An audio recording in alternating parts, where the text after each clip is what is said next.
Now, Stephen and I were just talking off air, Mark, and we were looking back to some of the interviews we did with you early in the year. And I mean, it seemed that very early you were kind of cautioning people a little bit about this Blue Jays team. You know, about the fact that this team was getting a little older.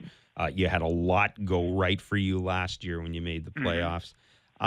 But I'm gonna say that this is probably, well, no, I was going to say this is not the kind of season you expected. I'm not necessarily going to say that. Are you surprised though by how much happened this year?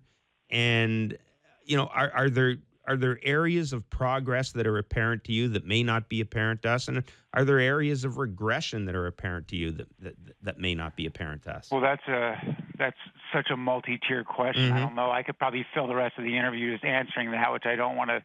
I don't want to just limit the exchange with you guys. So it might be best for us to attack that piece by piece, and then we Okay. can just go back Sure. over because you asked so many things in that question.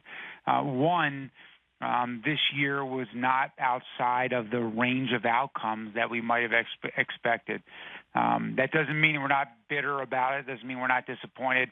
I mean, I can tell you right now, if you don't watch other teams celebrate, regardless of who they are, if that doesn't create a bitterness deep inside of you that, we're not doing that right now, if that doesn't create a fire and a burn to a year from now, that we are doing that, then you're in the wrong line of business. So that being said, we said all along that because of our the maturity of our roster, and the maybe lack of balance in that, along with the lack of upper level talent and depth, due largely to trades, it was a precarious position, one that we were fortunate to avoid last year, and one that we were unable to avoid this year. And frankly, it's going to be, unless we can reposition the team, which it's almost impossible to do through either free agency. It's definitely impossible to do, and even trades even harder.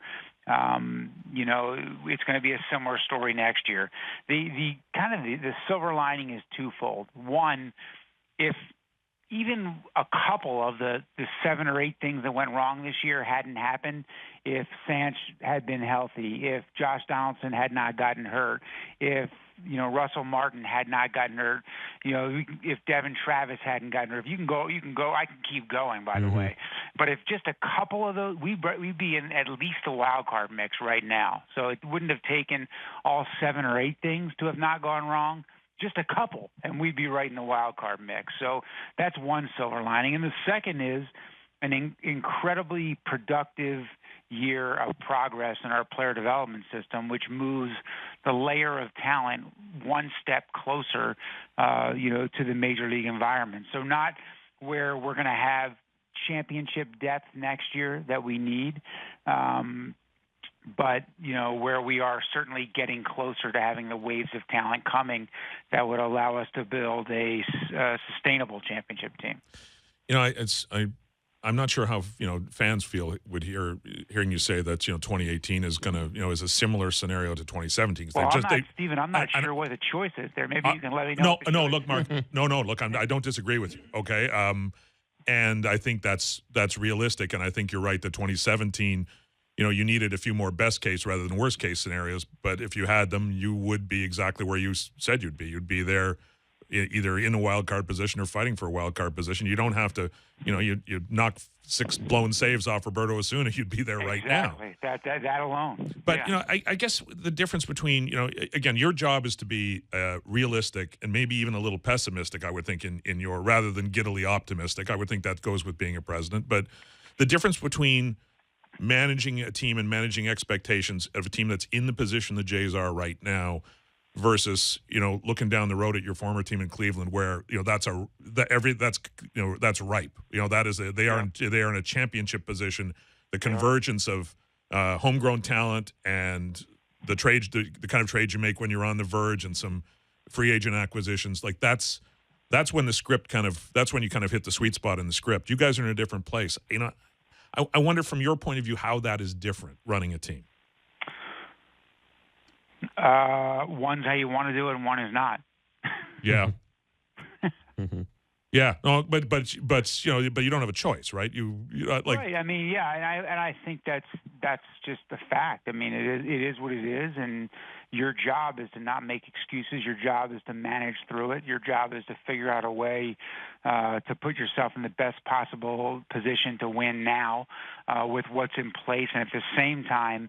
To spend an enormous amount of energy with a lot of urgency to build the foundation of a sustainable winner, and that involves obsessing about infusing talent through the amateur draft, led by Steve Sanders and Tony LaCava, which I think this year was an exceptional year, followed up on a good year last year, by Andrew Tinnish, scouring the international market and infusing talent there, and by, Ben Sherrington, Gil Kim, and Eric Wedge leading a player development system that maximizes the development of those players and helping them achieve their potential mentally, physically, and fundamentally. So, it's interesting because the nature of professional sports and Major League Baseball in particular is that people just focus their energy on the tip of the sword, which is certainly where they should. But the bulk of our effort right now is like that duck under the water, is being spent on really obsessively focusing on the foundation.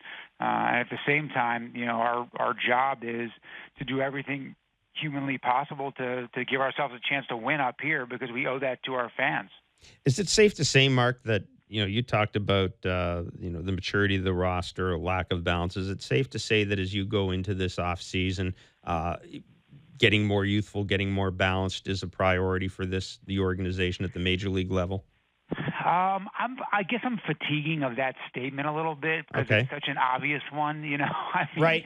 and there's no button to push to get youthful and more balanced. We're just trying to build a team and an organization the right way. Hmm. And Steven probably characterized it that we would look much different on the field if we could ideally build it.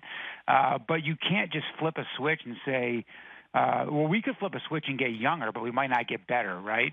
So Yep. we need championship players. We need players that have the talent to win games deep into October and win the last game played. Certainly, we'd like to be more balanced, more athletic, and younger, but that's a process. So we have, like I've always mentioned to you, there's a duality of the job right now. One is to do the best we can with the circumstances here, and a lot of super players that we think can still provide the foundation to win with some better fortune next year. And the other is to build the model that you guys are referring to.